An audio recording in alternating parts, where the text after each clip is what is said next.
Hi hello friends, ఈ అఘోరాది వచ్చి మన తెలంగాణ పక్కన మంచిర్యాల తనది. మంచిర్యాల పక్కన పల్లెటూరు. ఈరోజు మనకు సున్నిపేట గ్రామానికి వచ్చాడు. చూడండి అఘోరా వచ్చి వీళ్ళ ఇంట్లో వీళ్ళు నలుగురు, ఇద్దరు అబ్బాయిలు ఇద్దరు అమ్మాయిలు. ఈ అబ్బాయి రెండో వాడు.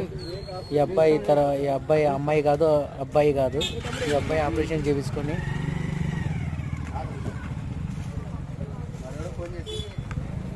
తను ట్రాన్స్జెండరేషన్ చేసుకున్నాడు. ఆ తర్వాత ఇలా యూట్యూబ్ ఛానల్ పెట్టుకున్న తర్వాత తను ఇలా తిరుగుతున్నాడు.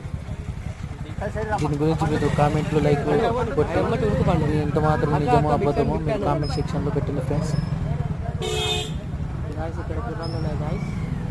హలో ఫ్రెండ్స్, కామెంట్ బాక్స్లో ఇది నిజమో అబద్ధమో మీరు కామెంట్ బాక్స్లో చెప్పండి. ఇది ఎంతవరకు నిజమో.